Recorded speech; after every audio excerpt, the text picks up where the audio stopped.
This is the Yanks Go Yard podcast with Adam Weinrib and Thomas Carranante.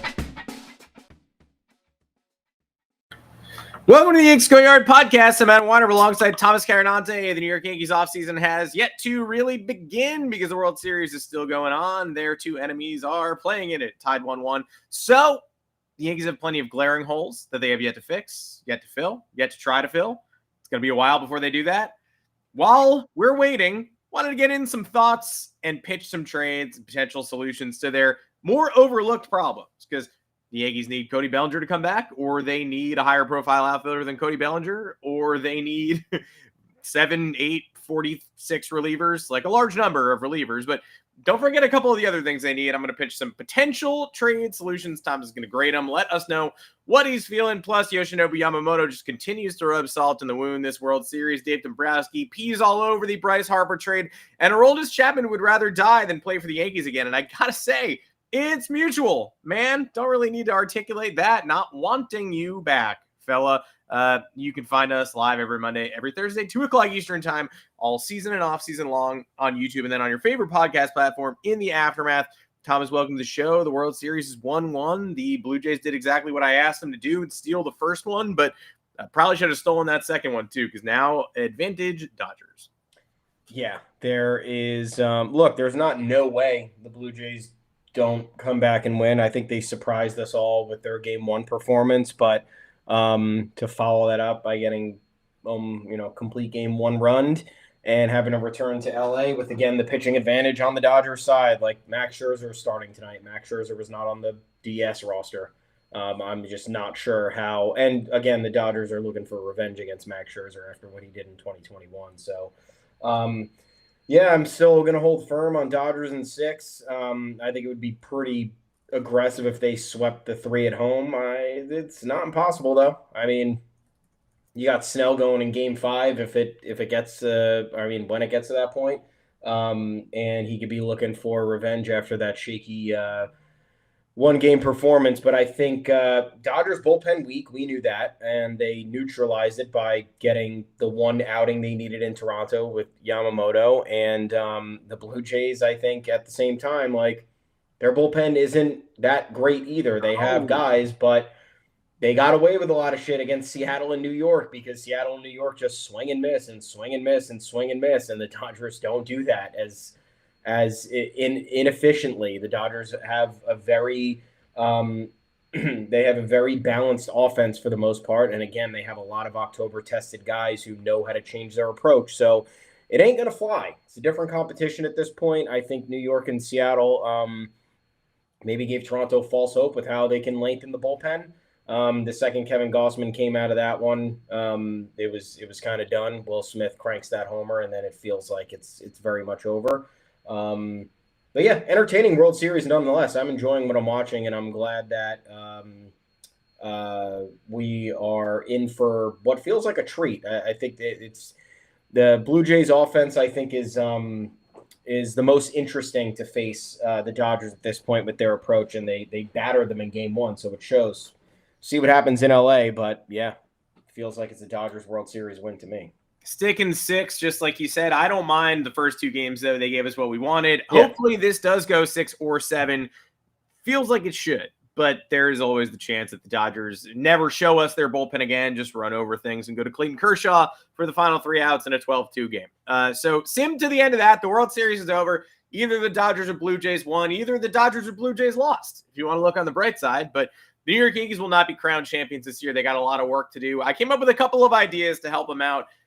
Like we've said a million times, this offseason plan is going to be next to impossible. So why not reach a little bit for some unorthodox solutions to problems that they might overlook in their attempts to get better? And I compared a few of these to things they have done in previous years, recent seasons, because again, like, what do they need?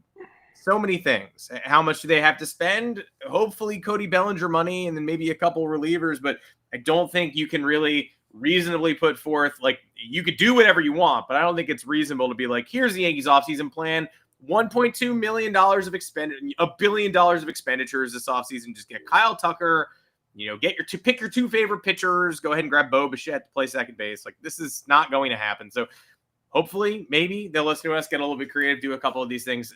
Grade my deals as they come in. So I'm starting with just the outfield solution that hasn't gotten talked about enough. It's popped up in a few predictor columns. I don't want to lose sight of it. I kind of wanted it to be the lead thing that we talk about moving forward when it comes to the Yankees offseason. Bellinger, objectively, a good fit. Depends on how much they're going to have to pay for him. There was a prediction. Jim Bowden had him at like 6 years, $162 million today. And I hear everybody predicting big things for Bellinger's next contract. But please do remember that the Dodgers non-tendered him. The Cubs, all he could do was grab these, opt out after every single year deal with the Cubs. He managed to opt back in. The Cubs wanted to shed his salary. So I'm going to toss out Stephen Kwan first as an outfield trade target for the New York Yankees.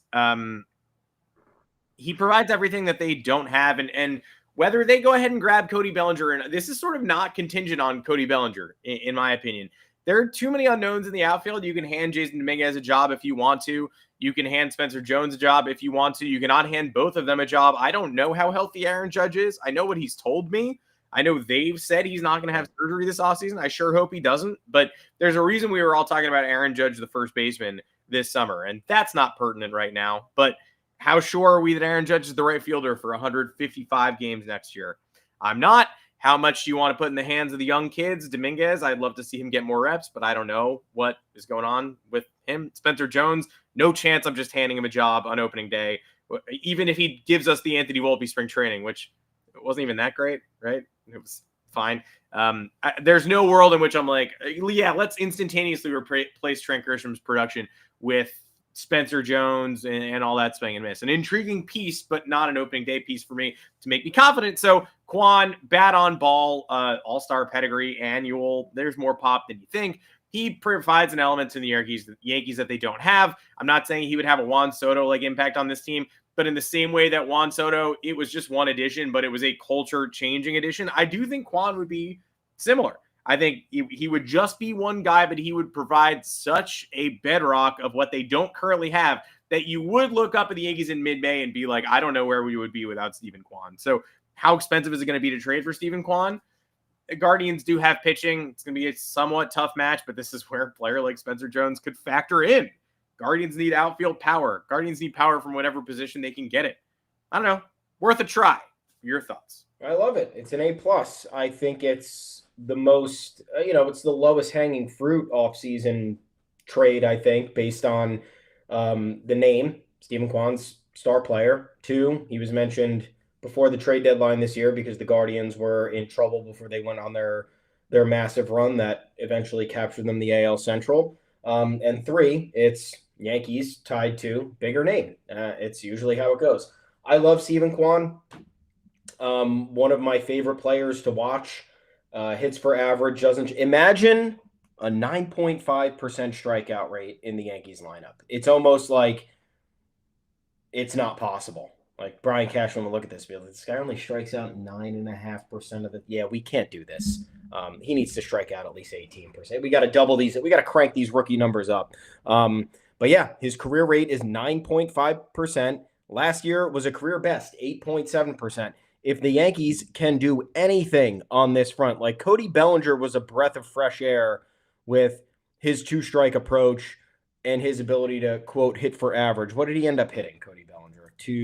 High 260s? Yeah, I want to say about 280, but let's... Did he? 272. Okay, great. No, 272. All right. The year prior, he hit 266. Stephen Kwan hit 272 last year, and he has a career average of 281. So...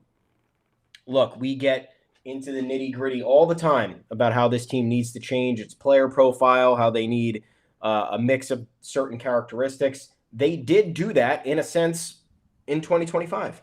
They lost Juan Soto, who was obviously an incredible talent, but largely a one-dimensional player, not really additive a whole lot on the defensive end, and more of the same in terms of the hitting approach.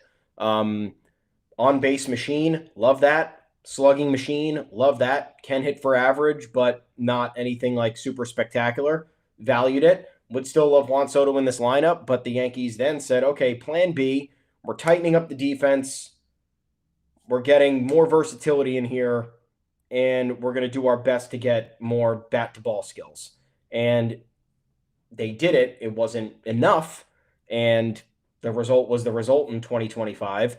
But the teams year over year had the same record. The teams year over year essentially had the same statistics, with the Yankees improving on defense and improving their base running. So if they can swing a little bit further in that direction and Steven Kwan is part of that equation, then yeah, like I'm not really.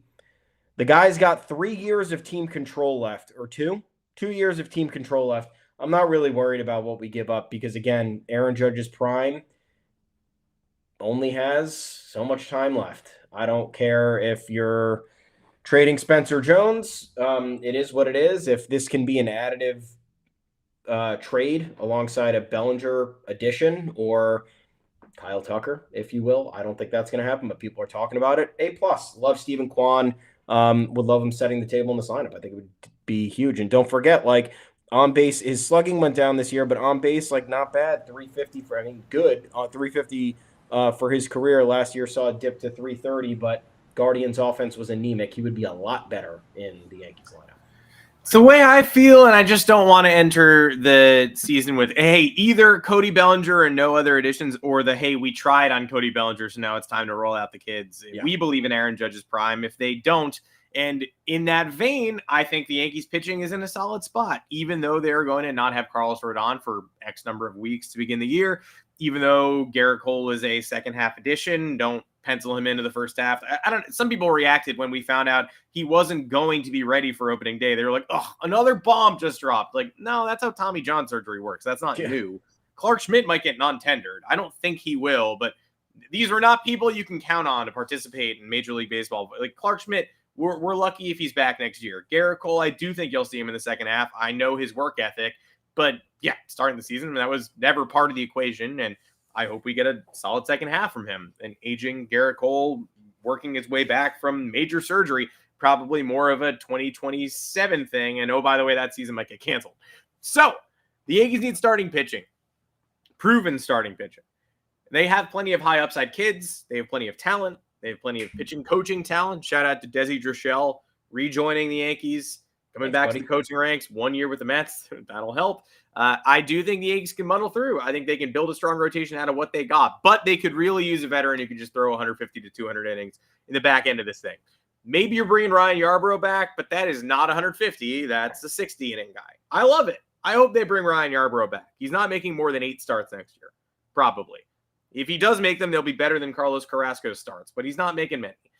I'm giving you Merrill Kelly, New York Yankees. I'm saying go out and get him. I think a lot of teams are going to value him highly.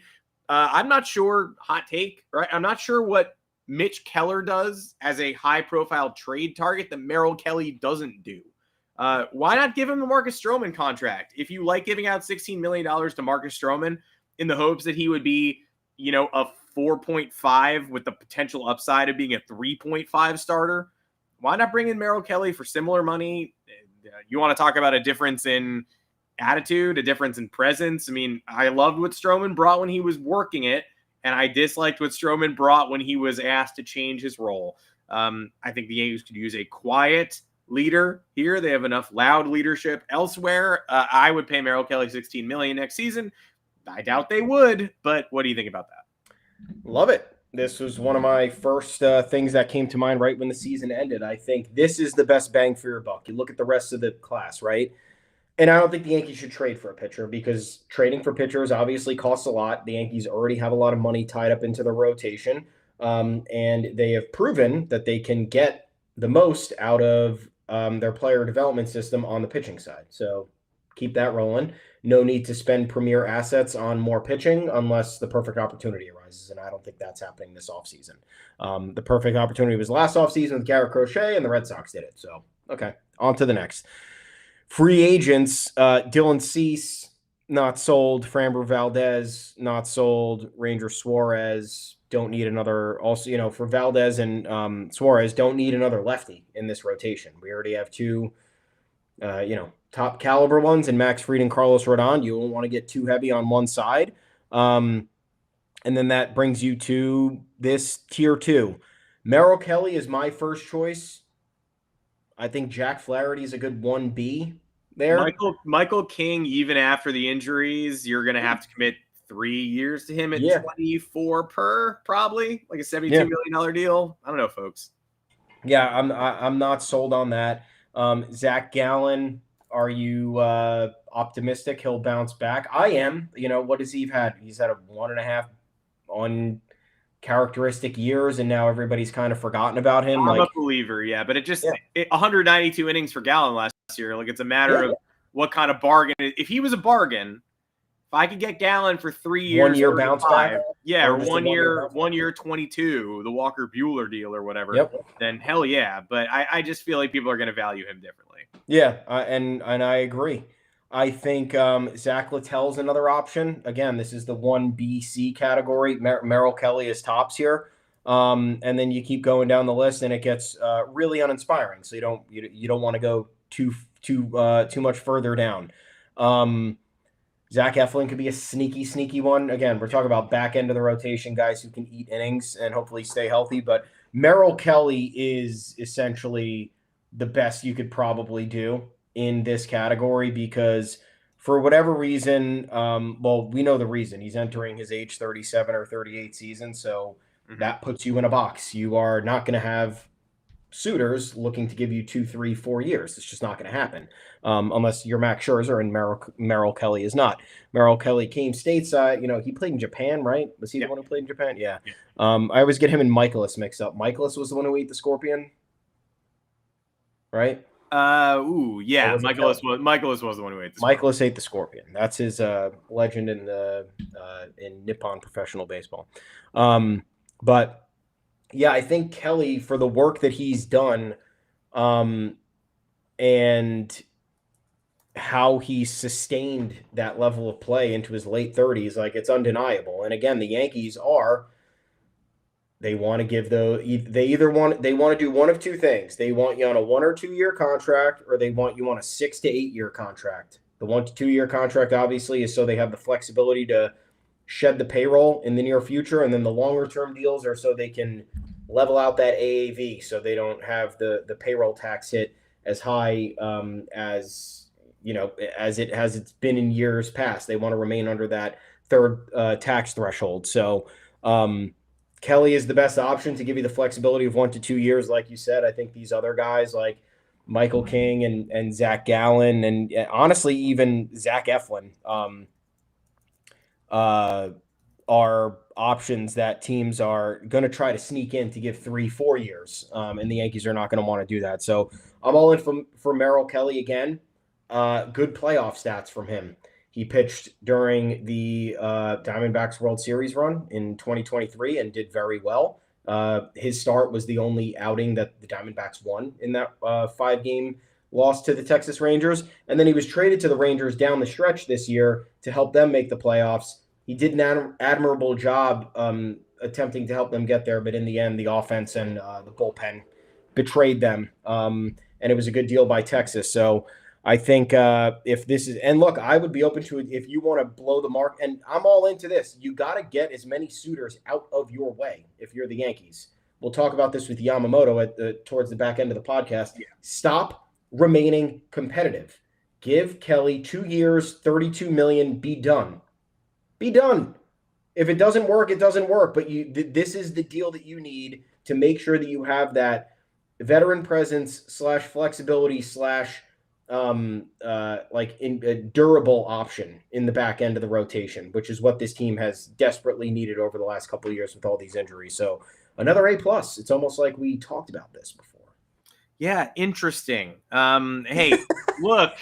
We're trying to upgrade the rotation and the bullpen at the same time. I pitched this on Baseball Insiders, the prospect show. Actually, I wanted Eric Cole to grade my prospect package here.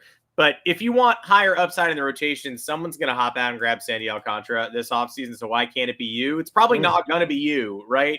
Yankees are probably going to go for a Merrill Kelly or nobody. Like I'm not confident projecting that they're going to acquire a rotation changing arm this offseason at all. Like, if we can name one constant with the Yankees the past couple of years, it's them claiming they like their in-house options. And sometimes they're right. Cam Schlittler was a better second half option than anyone available to them at the trade deadline last year. But in this instance, I think they're wrong. I think they're putting too much pressure on their in-house options if their whole plan is we'll use those guys to cover for Rodon, Cole, and kind of Clark Schmidt, who's probably not going to be a factor at all.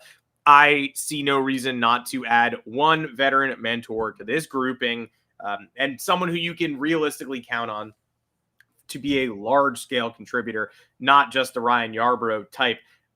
When you're trading for a pitcher, like you said, a lot of risk there because there is a chance that the more pitchers you trade for, the less you mitigate your risk more because pitchers break all the time, constantly. If you're giving up a lot of assets for pitchers, you never know when you're just going to lose that pitcher. So that's why I'm putting 2 pitchers in this deal: Alcantara and reliever Anthony Bender for 4 prospects. Take your pick on the prospects. There's a take your pick.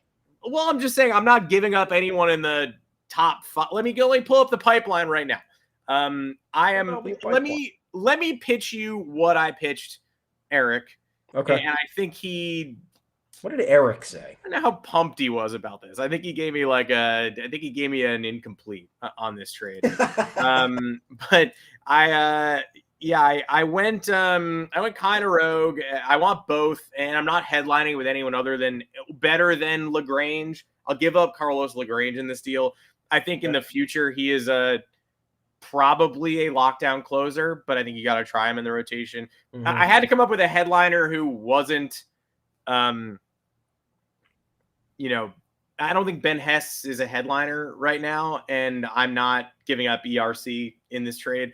And if you're going to make me, I won't trade for a starting pitcher in that case. Dylan Lewis, who I think everyone agrees is one of the more undervalued Yankees prospects, a guy who could be a 30-homer bat and feels like some of the Marlins might covet. Jay Savina is just like a gap filler, a guy who is a major leaguer. Like, do the Marlins want big league ready utility outfielders? I don't know, but I'm giving you lottery tickets to the top, so I'm giving you a big league, a guy who I think could play in the major leagues right now there. And TJ Rumfield, same situation. Reminds me a lot of Garrett Cooper, who the Yankees and Marlins traded back and forth. He's got bigger power than Cooper. Will he realize that? He's at AAA. Again, I'm giving the Marlins 2 major leaguers here and an extremely high upside play in Lewis and a guy who's already realized most of his upside in LaGrange. So that's my package for a stalwart reliever in Bender and a former Cy Young who fell off last year but regained momentum as the year went on in Alcantara. I'm sure they're going to ask for ERC. I'm sure they're going to ask for George Lombard Jr. I'm sure a deal does not get struck here, but that's what I came up with. Okay. In theory, I give it a B. In practice, I give it a C. Yes. In theory, I think it is solid. It fills 2 needs the Yankees must address this offseason. The only reason it gets a B is because Alcantara, I'm always wary of Marlins players, first and foremost. I think the one counter argument to that is that they kind of played well this year and held their own. They, again, they kicked the Mets out of the playoffs. They were impressive against tougher opponents for what we usually expect out of them. So I think that maybe they turned a little bit of a corner under their new leadership. That said, Alcantara was still getting his feet under him after Tommy John. He ended with a 5.36 ERA. That doesn't worry me. What worries me is the Marlins saying his arbitration cost isn't really going to go up that much. So why am I going to trade him? He finished the year 31 starts, a 5.36 ERA, and a 4.28 FIP, and a 1.27 WHIP. So like unspectacular, and strikeout numbers plummeted. So I don't think Alcantara has a big case to get, or is he under a contract extension? That could actually be also the other possibility. Yeah, he's under a little. He's got a 2027 option to like.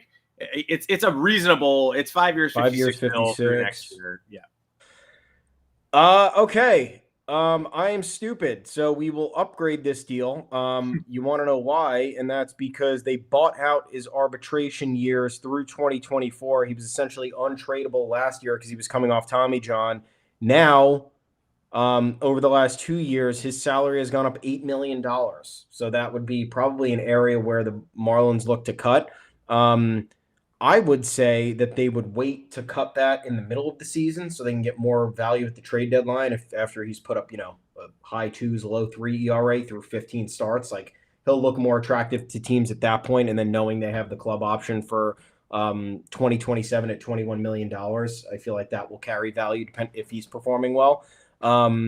So yeah, I mean, look, I think it's a good idea. I think it's another classic idea. It's big name tied to Yankees. Let's get it done. I'm not sure about Bender. Don't really know much about him. I know that he was injured and missed all of 2023. So he had his 2022 season cut short, and he also was essentially just rehabbing in 2024. His bookend season, rookie year, last year looked the same. Solid work as a reliever. Again, in a weaker division-ish. The Mets have kind of been a little bit up and down over that time frame. The Braves have been a little bit up and down. The Phillies have been consistently good. The Nationals have been horrible over that stretch. So I think depending upon the prospect package, like you said, if we're not talking about paying an arm and a leg here, solid. Absolutely solid. I give it a B. I'll give you that C plus. Like, can I get a C plus on the practice though? Yeah. Oh, yeah. No, practice went up. So B, you're like a solid 83 on your test score. I'll take it. Bender doesn't miss too many bats under a K per inning. So like a classic. Yeah, that was his strikeouts dipped big time from 2024 to 2025. So I don't know what that's about. Who knows? And I'm sure the Yankees and Desi Drusell can figure it out. Or maybe they can't. Maybe they'll just tell him that Tommy Kahnle spam 38 changeups in a row and get his ass kicked. But he's on my team if I'm building a roster. Here's the simplest one. We just need a platoon first baseman. I think Ben Rice is a first baseman. I don't think trading Austin Wells will net you much value this offseason. I see people throwing him into trades of all sizes. And you're just like, again, he's becoming Andujar and Frazier. Sad. Sucks. But you're putting Austin Wells in trades. I don't know what that does for you. Just rev share behind the plate. Rice, Wells. Rice mostly plays first. Occasionally he catches. And then I'm pairing him with Rhys Hoskins because if I'm bringing in a platoon guy, I need a dude who is playoff tested pedigree. Career hits much better against lefties and righties. In 2024, had a 778 OPS against lefties versus a 703 mark against right-handers.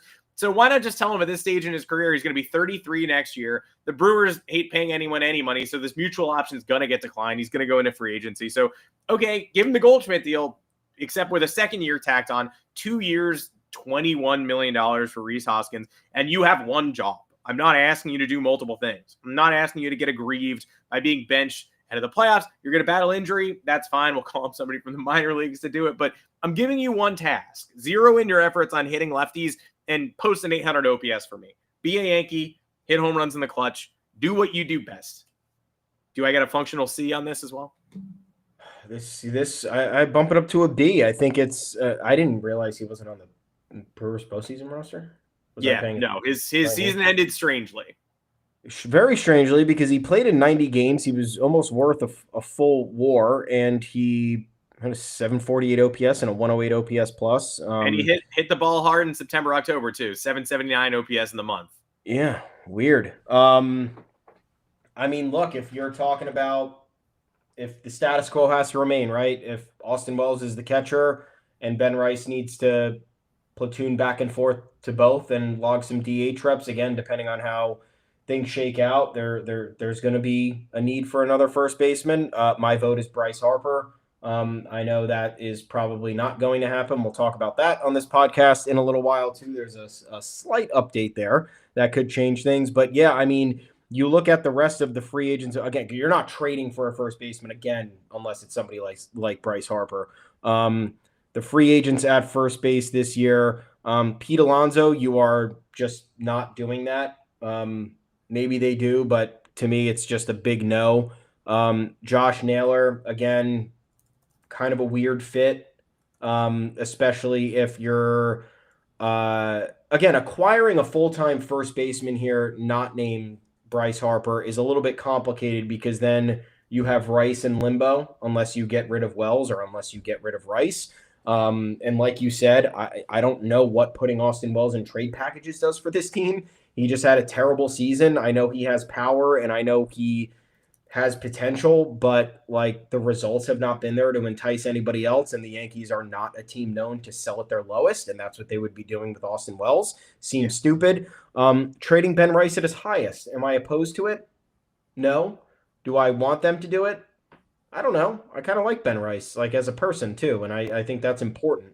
This team just lacks personality in so many corners, and he's a little bit electric in that category.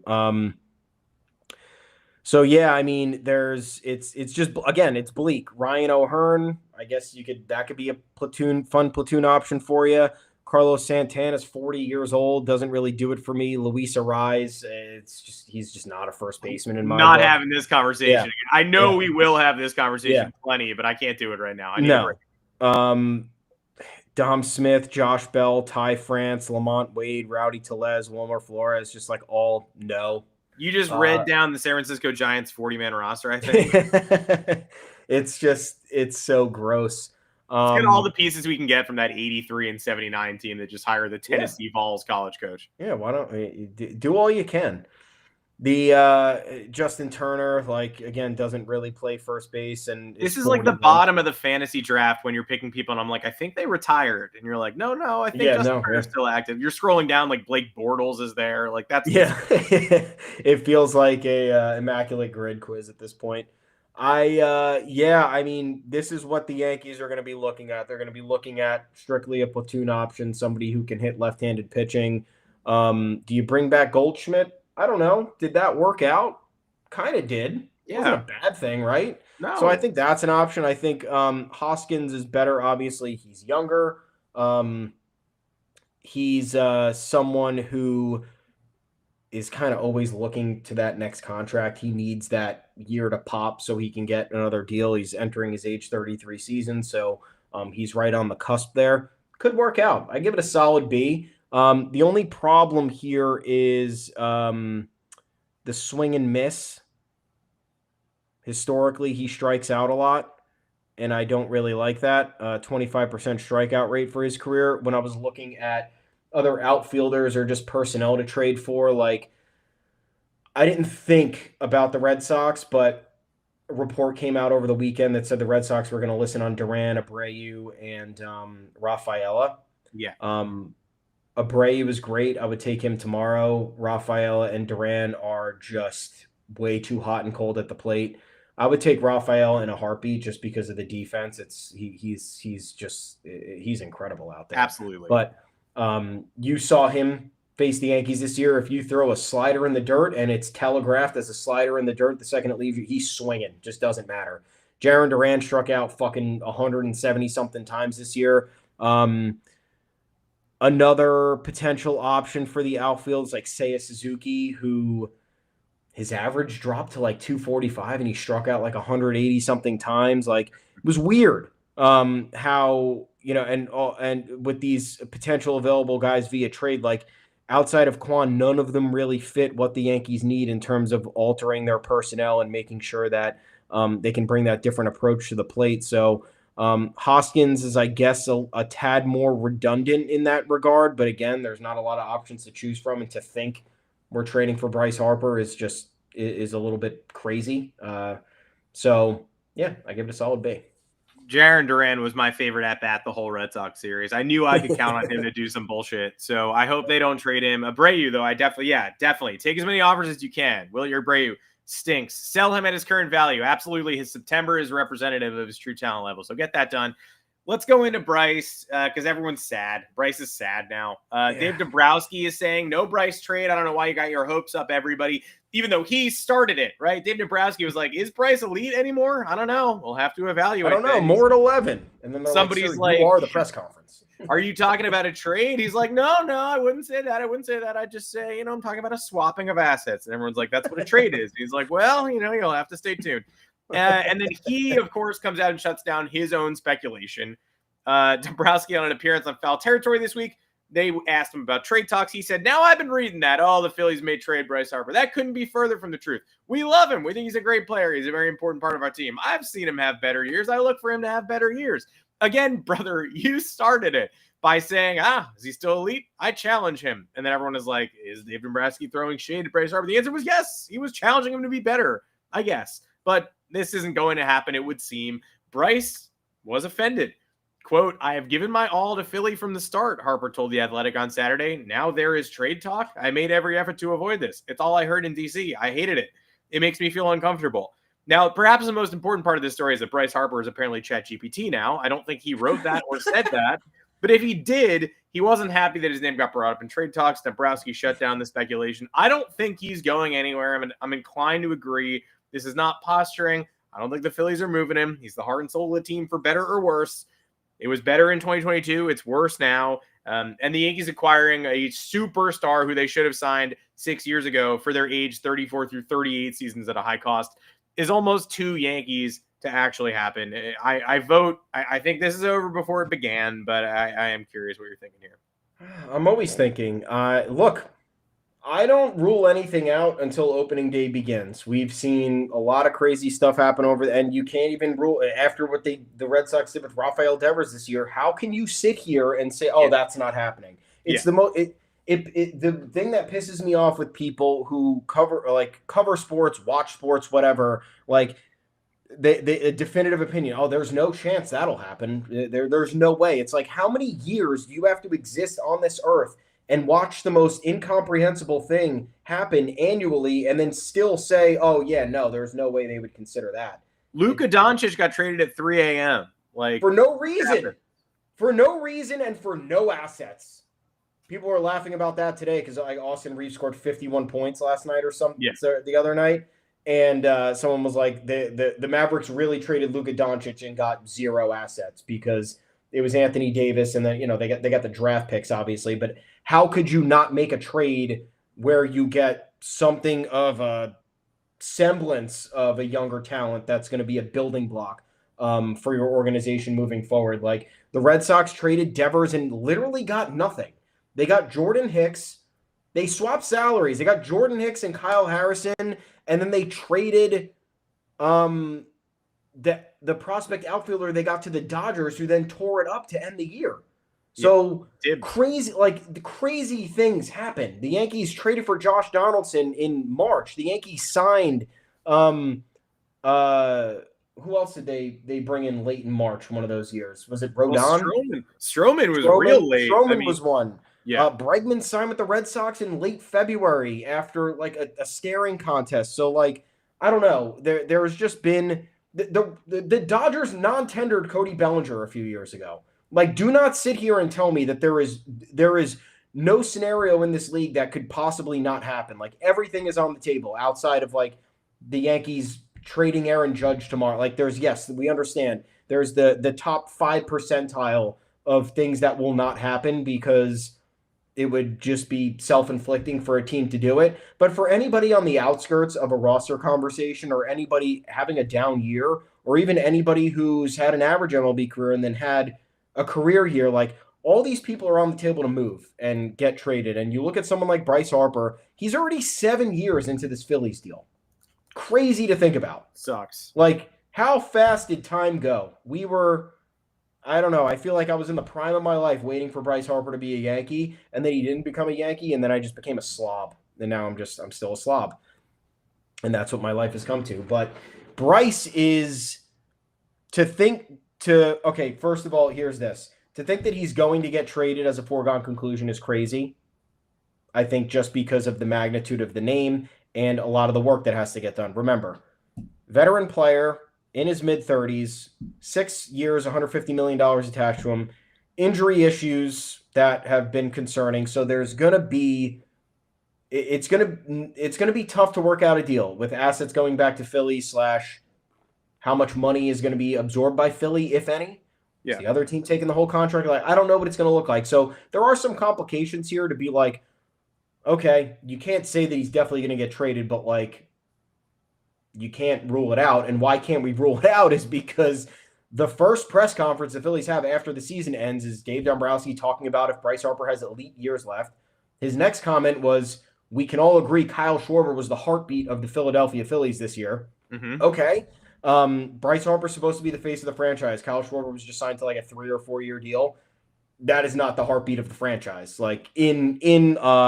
When you look at the team on paper, you don't, that's not what you're supposed to consider. Bryce Harper is supposed to be that. He is not considered that to Dave Dombrowski. Then you have the damage control that happens as a result, right? Dave Dombrowski come out and be like, whoa, I didn't mean anything by this. He's not getting traded. We're absolutely not doing this, which is exactly what the Red Sox did with Devers when they said, Yeah. oh, hey, you brought in another star third baseman, and this was after you told Rafael Devers he was going to be the starting third baseman. So, like, what's happening here? Oh, no, we're not trading him. We're configuring things. Like, of course, like, we'll get back to you later. Cut to 3 months later, he's traded. And then Bryce comes out and has these comments. So you could look at this a multitude of ways. One, it's nothing. Okay, move on, enjoy, have a peaceful offseason. Don't consider this a scenario in your head. Save yourself the stress. Okay. Two is the Phillies making a play to free up some money and reconfigure their roster because they don't feel like Bryce is the answer to what they need right now. It's possible. We don't know. Maybe Dave Dombrowski was just honest for the sake of being honest, and that's how he wanted to come across, and he said too much, and now it's created a little bit of a rift. Now, third option is Bryce heard the comments. Bryce saw the online fallout. Bryce says, I don't like this. Why'd you do this? Why is this happening? This shouldn't be happening. I'm a perennial all-star.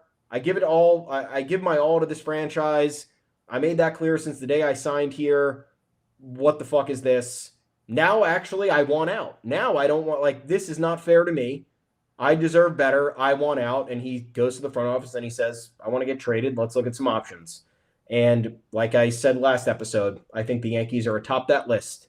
If he has his, obviously he will have his choice because he has a full no trade clause. Mm-hmm. But I think those are the three things you can go that you can look at. It's absolutely nothing. The Phillies are trying to move off of him, or now Bryce is fed up with everything that's happened and he wants out.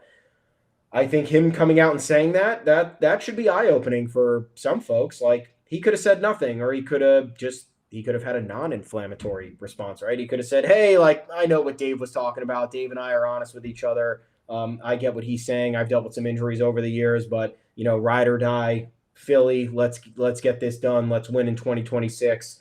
Re-sign Schwarber. Here we go. And he didn't do that. So he came out and he said something very different that made it sound like there could be something at play. And the offseason didn't even start yet, everybody. The offseason starts 5 days after the end of the World Series. So we're talking about this at the end of October with Game 3 of the World Series on deck. You have no idea what is going to happen behind closed doors over the next 3 weeks. And I don't just think the list includes the Yankees if he opens it up. I think the list is the Yankees. So we'll have to see. Is Giancarlo Stanton a part of a separate deal if this ends up happening? I don't know if there's a better, easier way to do this. It's going to be difficult. But you're right. Why rule it out until it's been officially ruled out? So Bryce Harper completes the 2026 season on the Philadelphia Phillies roster. Because they did tell us this about Rafael Devers, too, for a long time. Then he was traded in the middle of June. Made no sense. Still makes no sense. Red Sox probably beat us and play the Blue Jays if they have Rafael Devers. Let's not forget that. But the Blue Jays beat us. They move on. Blue Jays beat Seattle. They move on. And they just got buzzsawed by the ultimate buzzsaw, Yoshinobu Yamamoto, to even up the series.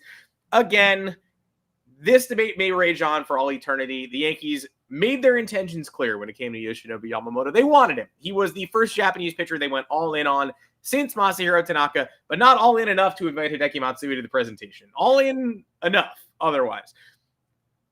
Whether you believe or not that they did not want to top the offer to Garrett Cole and make Yamamoto the highest paid pitcher on the roster so as not to offend Cole, I believe that to be a cover for the fact that they just did not want to go to that financial stratosphere. It had nothing to do with Garrett Cole, and they were scrambling for excuses. But no matter what you believe, they didn't top Cole's offer. They ultimately gave Yamamoto a hefty $300 million. The Dodgers outbid the Yankees, and that's where we are right now. Outbid the Mets as well. Let's group the Mets into this conversation.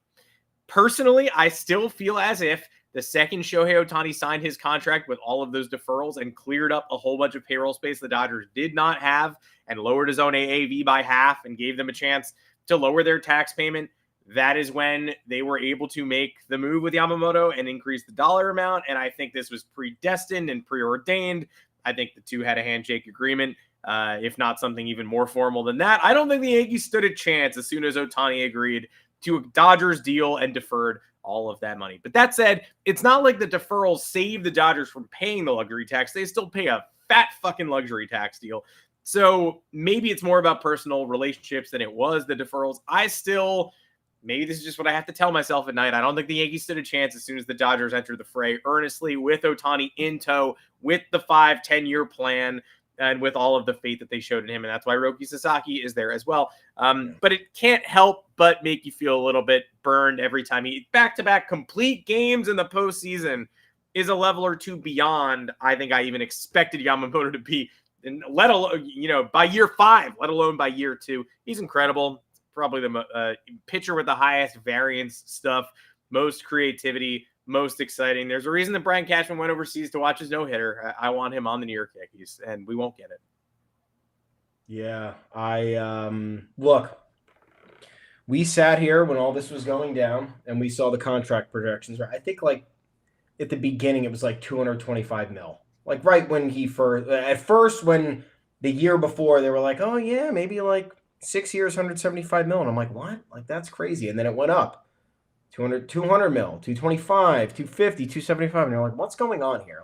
Yeah, he's really good in Japan. There is no denying that, tremendous talent. But at the same time, it's hard. It is hard to commit $300+ million to somebody who has never thrown a pitch in MLB. But that's my from the recliner opinion. I'm not a professional scout. I'm not Brian Cashman going to Japan to watch these games. I wish I was. Mm-hmm. How did the Yankees? I was, but still. Yeah. And there's a couple of things here. The first thing is, how are the Yankees end up being this wrong? Because they were this wrong because they drew a line in the sand with Yamamoto, which will be my second point. 2 is that, again, it comes down to what the offer is. So Yamamoto might never have wanted to play here, right? We talked about this. Yankees have been used as a cute secondary negotiating chip for some of these bigger players who are angling to get more money from their preferred destination. Can't blame them. Baseball's a business. Make your money, do your thing. Yamamoto could have been doing that with the Yankees. There is no denying that is probably the truth based on, after everything we heard, he was a Dodgers fan. He wanted to play with Ohtani. So it is what it is. That said, he pitched in the World Baseball Classic to great success. He won a gold medal with Japan in the Olympics. He was essentially the best player in Japan during his age 23 and 24 seasons. He won the pitching Triple Crown there both of those years.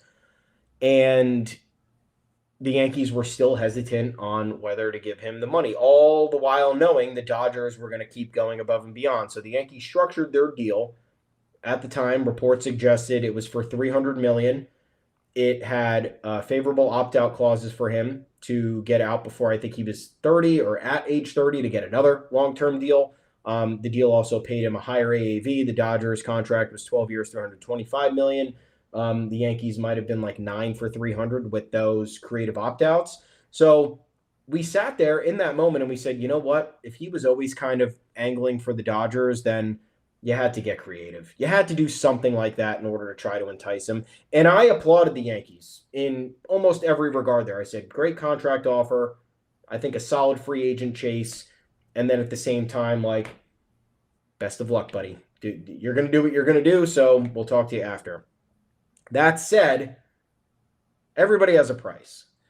So the Yankees drew their line and they said it doesn't make any sense. Reports came out after all this went down and said that the Yankees thought it was crazy to pay Yamamoto more than Garrett Cole because of Garrett Cole, A, his standing with the organization, B, how much success he's had in MLB, and then contrast him with Yamamoto, who was entering his age 25 season, had no MLB experience, and was already going to earn a historic contract. He ended up making more than Garrett Cole, $1 million more than Garrett Cole.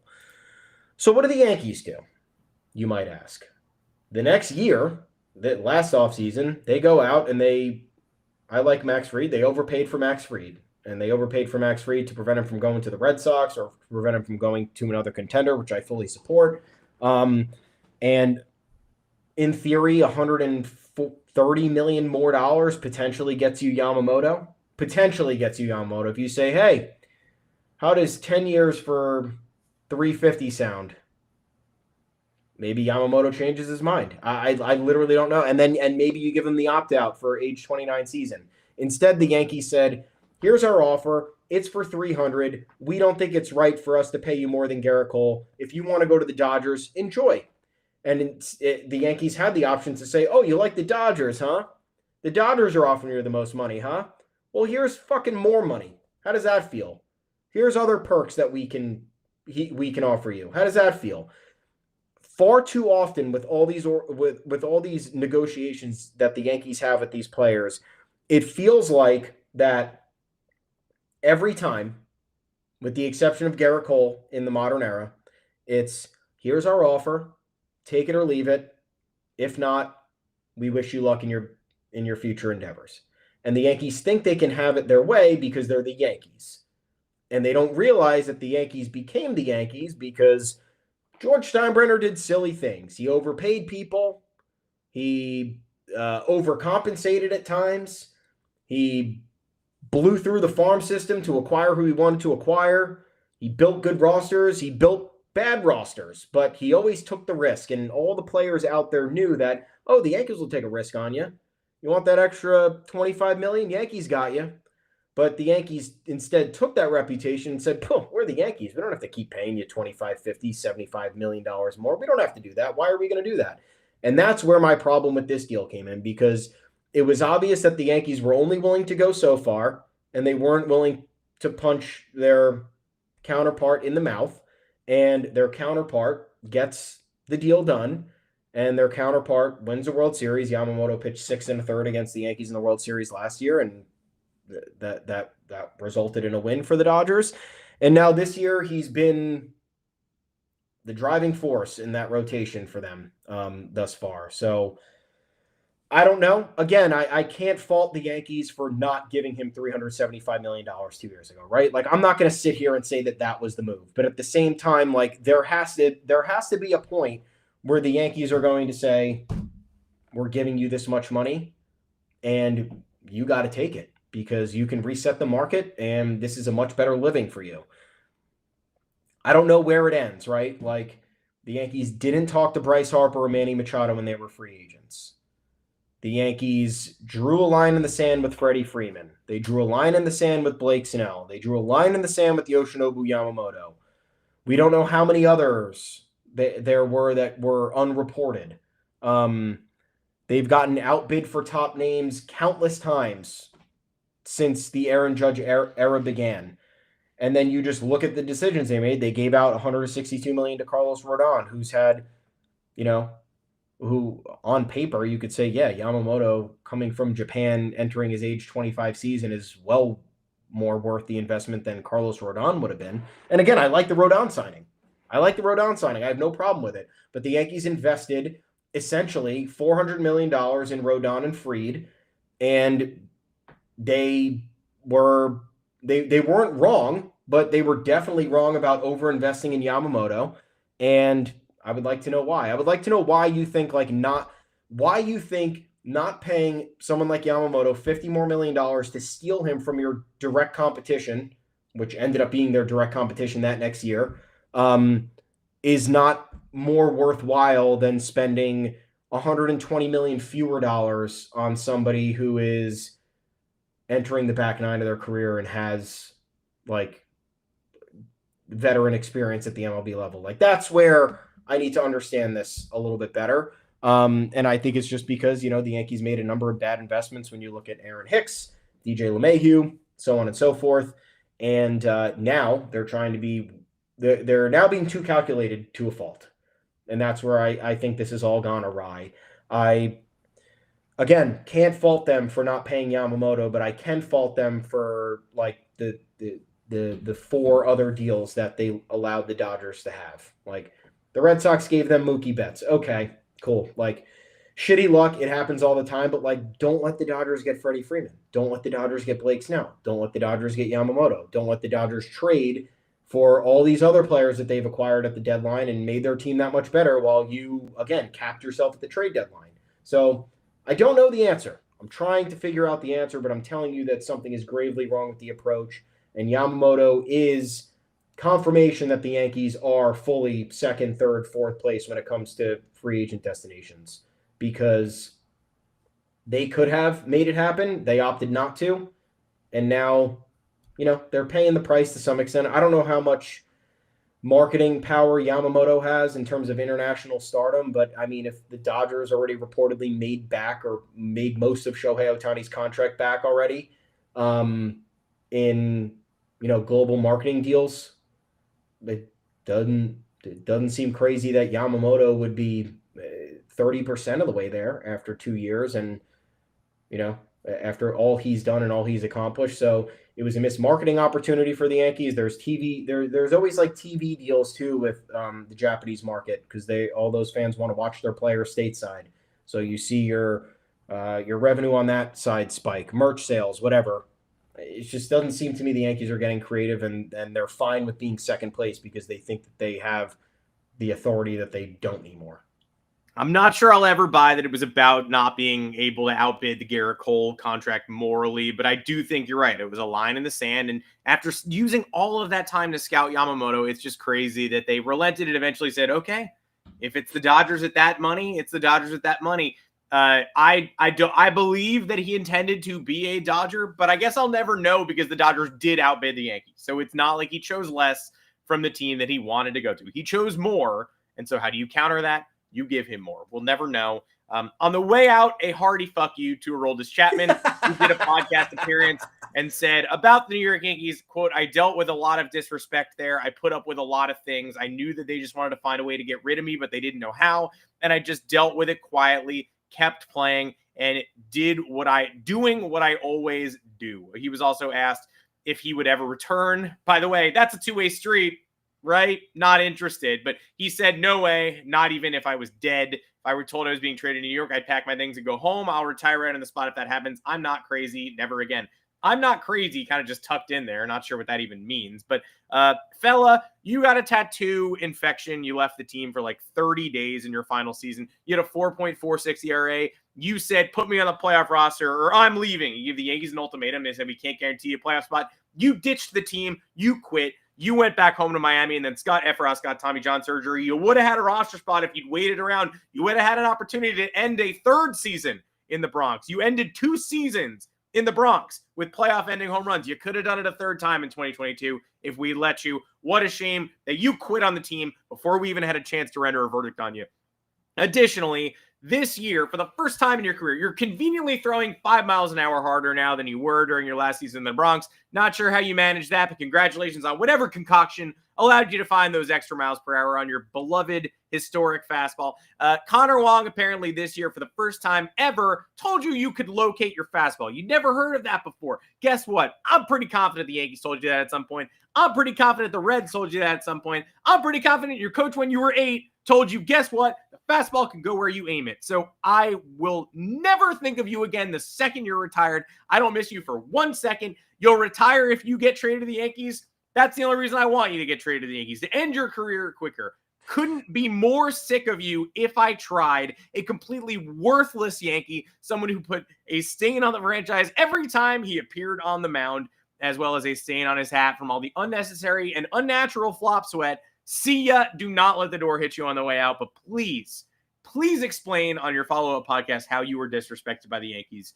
I would love to know. We will see you on Thursday. Take care, everybody. 2 o'clock Eastern time here on the Yanks Go Yard podcast, Yanks Go Yard YouTube. I'm Adam Weinrib. You can find me on Twitter at Adam Weinrib. Thomas Carranante. Where can the people find you? At Tommy's_takes. And one message to Aroldis Chapman: you would not be able to choose your destination if you were dead. So somebody else will have to do that for you. You will not be responsive. Head on over to yanksgoyard.com. That's where all the written content is for you guys. We are staying up to date with every Yankees development. A lot of stuff we're not talking about on the podcast, so please keep reading. We appreciate you guys. As always, at Yanks Go Yard FS is the social media accounts. You can see us there. And, of course, like and subscribe to the YouTube channel. We will be back here later this week. We don't know. World Series games 3 through 5, tonight through Wednesday. The offseason starts 5 days after the World Series ends. So potentially going to have to be cramming in a lot of Yankees talk, depending on the result of Blue Jays Dodgers. But we will be here. We never stop. Appreciate you guys tuning in and listening. As always, we'll talk to you soon. And have yourselves a good week. Enjoy the World Series. Take care, everybody. Probably Dodgers in 6, but you got to watch to find out. That's the best part about baseball. Until next time, We'll see you live here on the Yanks Go Yard podcast.